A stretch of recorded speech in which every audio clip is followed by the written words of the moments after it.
Mm-hmm. All righty, all right. All righty, 7:30. Happy new month.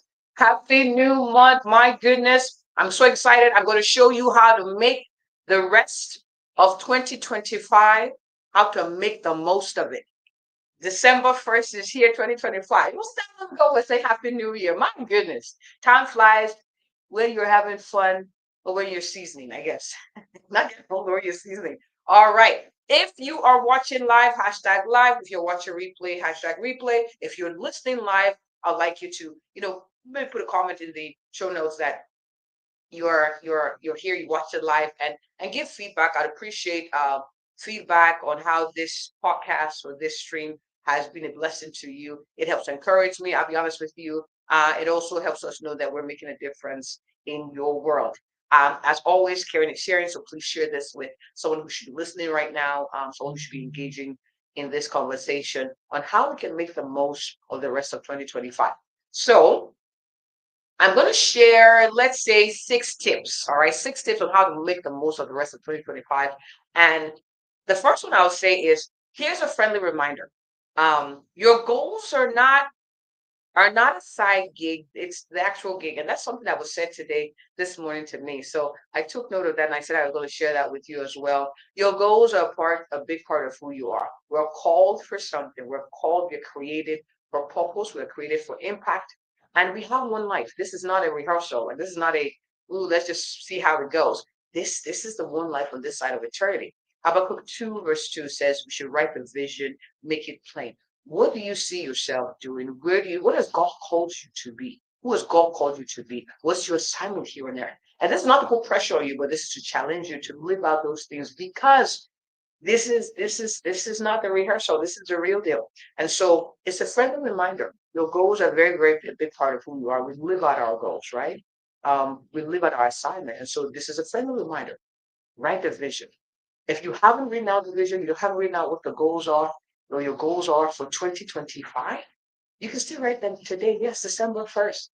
All right. And if you've already reached goals for 2025, you have some of them you're still working on, please, I want to encourage you not to give up. And for those of you who are like, I plan to do that for next year, you can actually start working on those goals now. Yes, you can get a head start. So this is a further reminder, your goals are not a side gig, it's actually the gig. And so please, please, I want to remind you, it's a friendly nudge, tag, poke, whatever emoticon is necessary to get you to move from here to there. So friendly reminder, it is not a rehearsal. Number two, I would say get visual cues for your goals. So first of all, you're reminded you need a goal. You have goals for each area of your life. Number two, you want to have visual cues. What you see, you remember. I tell this to my kids all the time. Like when I put fruits and vegetables around the house, they eat them by accident, quote unquote. All right, they see them. The visual cues are helpful. Visual cues also help you behave. These visual cues help you remember what is important to you. So bottled water around me, my vision board in front of me, sometimes with my phone, my laptop, pictures around to remind me, hey, hey, hey, this is who you are. This is who you're becoming. Don't forget. So put visual cues where you can see them so you are reminded of the promises you made to yourself. Put it by your computer, you can print it out, you can make it your mouse pad so that even subconsciously you are looking at it. So visual cues are powerful tools to reacclimate yourself with your goals, with your vision, with your why, with your who. All right. So that's number two, visual cues. Number three, accountability partners. My goodness, this is a game changer. You realize that it's easier to do things you're supposed to do when you have people cheering you on. Can you imagine for each area of your life, spiritual, your family, your health, your business, your career or work, your fun, your finances, your social capital, your personal development. Can you imagine if in every your legacy, your ministry, can you imagine if in every area of your life you had someone who kept you accountable, who said, hey, hey, hey, remember you shared this with me before? I'm just here to give you a friendly nudge. This is what I'm doing. These are the things, challenges I'm facing. Hey, what's going on with you? How can I help you? How can I encourage you? How can we exchange ideas? Accountability partners are powerful tools. You can have them virtually, you can create, and it takes effort. You're like, well, good for you. You know people. Well, relationships take effort. Bible says, he that must have friends must show himself friendly. Sometimes you have to initiate, like, hey, I want you to be my accountability partner. I've had to do that with people like, hey, like I intentionally immerse myself in their circle so I can stay accountable to the things I have said I was going to do, or I believe God has called me to do. And I want to encourage you to do the same thing as well. Accountability partners work. You can get them virtually. You can create virtual rooms where that can happen. You can join communities that are aligned with what you are called to do or what you're purposed to do or what you're set to do. They help make it easier for you to align. I call it, they help encourage good behavior. All right. So that's number three, accountability partners. Number four, address the mind drama. Ooh. Hey, address the mind drama. My goodness. So, one of the things I get a lot, like you're talking to, my clients, talking just in conversation, people say, I feel like if I was younger, I didn't have kids, or when I was single, or if I was like different reasons why maybe their goals seem so elusive. I'm going to share some powerful truths here. Number one, for the time factor reason, and this was one that I heard so often that I said, you know what I'm going to do, I'm going to look for the antidote. So you address mind dramas by addressing it, you address it by finding antidotes. So Daniel 2 verse 21, this is Daniel describing God. He says, God is a God who changes times and seasons. He lifts kings, uplifts them. He gives wisdom to the wise, and he gives knowledge to the discerning. God can expand, maximize, stretch, and increase time. Yes, it's not too late. But I want to encourage you to open your mind to the idea that God can change time and seasons. And so, I'll immerse myself in the verse. Oh, God can change time and seasons for me. He can make 1 hour be like, I spent 24 hours because of the amount of impact or the things I can do because he has the power to. So I partner with him. I write my goals. I write the strategies. The place of prayer. What are the strategies to reach that goal? And I partner with him and I ask to expand my efforts. It's like maximizing my efforts. And there are examples for those who say, oh, too old. Colonel Sanders, he started franchising KFC, Kentucky Fried Chicken, at 65. Well, I'm not done. Grandma Moses, she began painting at 76. Julia Child, who published her first cookbook, she did so at 50. Vera Wang started her fashion design career at 40. Samuel L. Jackson, he's an actor, and Alan Rickman, they're both actors. They gained major roles and success in their 40s, respectfully. So 40s, 50s.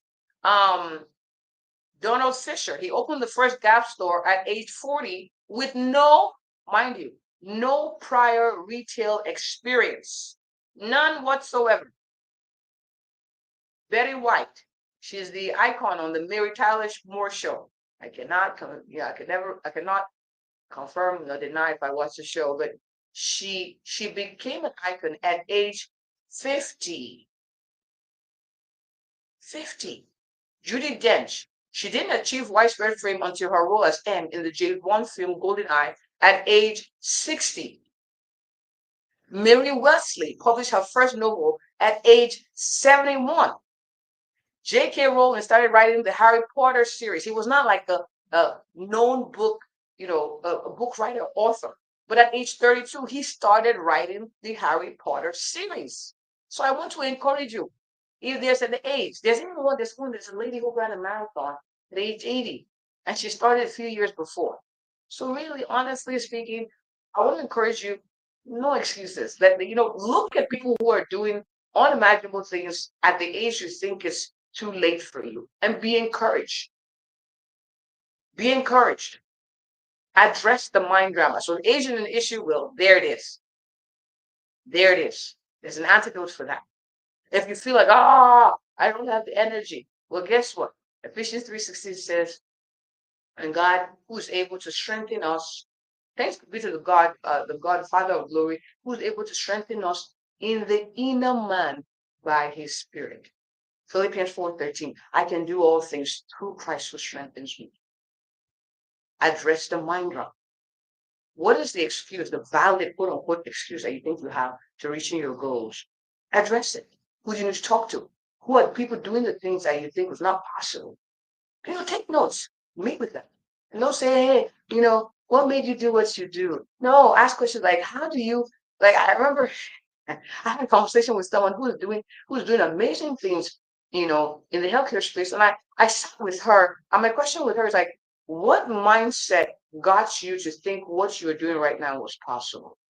And she shared. And then I asked another one, I said, what mindset bugs did you have to address to do what it was like, I'm still working on it too. And that's why we're having this conversation. So number 4, address the mind drama. Do it quickly. Number 5, start again and start again and start again. What is consistency? It was recently in conversation with, some of my tribe, and we were talking about what is consistency. Oh, I struggle with being consistent. Sometimes I'm talking with clients, they're like, oh, doc, I tried and I can't. And I say, guess what? Consistency is being consistent at trying to be consistent. All right? Keep trying to be consistent. Don't give up on the art of consistency. That's consistency. It's not perfection. It's continued attempt. Now, sometimes you have to change strategy. Sometimes you have to modify. Sometimes you have to ask for advice. Sometimes you got to get a coach. Sometimes you got to, pray and dig deep a little more and say, Lord, what's going on? What do I need to change? What do I need to intensify? But consistency is being consistent as trying to be consistent. So that's number 5. Number 6, I would say get a coach/mentor. We talked about accountability partners. Those are people who help encourage you. Sometimes a coach, a mentor, a teacher is someone who's gone ahead of you, someone who's already living the life you're working to get towards, and you're asking them for life lessons. You're asking them for tips. You're asking them for shortcuts, valid shortcuts that have been tried and true. Have no shame in your game. Please, nobody, I don't care how much they brag, no one is self-made. Look, God, no one is self-made. They learned it from somewhere. There's an inspiration, and we can learn from that. We don't have to live out every mistake. We can learn from that. That's number 6. I promise 6. Number 7, kind of goes with number 6. Have vision boards. Have vision boards. Become familiar with your goal. Some people do vision boards on Canva. Some do it, on paper. I like my own paper because I like this. So you could do that. You could also have vision boards in people, not to idolize them in a sense, but more to say, oh wow, an example of what's possible. I'm inspired. I'm challenged. I'm challenged to keep going. I'm challenged to keep pressing on. We have a whole 31 days, and God is so gracious. The end of the year, the last month, He makes sure that it's 31 days of the month, not 30. 31 days. Yes, it was a horrendous human being that, but yes, in God's wisdom, that's what was permitted. 31 days in December. So we got 31 days. I want to encourage you this morning, or this afternoon, or this evening, whatever time you're listening to this, be encouraged. Your goals are still valid. Your goals are tied to who you are, your assignment, what God's call upon your life. Don't give up on them. I'm here encouraging you, rooting for you, nudging you, fist bumping you all the way through. Be encouraged. And a quick favor, if this has blessed you, I would like you to drop a comment and share how this has been a blessing by giving us a 5-star review and telling us what part of this you're going to implement. My prayer for you that this month is your best month yet, and that this month you leap in bounds and make progress faster than you imagine. All right, have a good one. It's a pleasure having this conversation with you. I look forward to having more this month. December is packed, so stay tuned for more. God bless you and have a good one. Have a good one, everyone.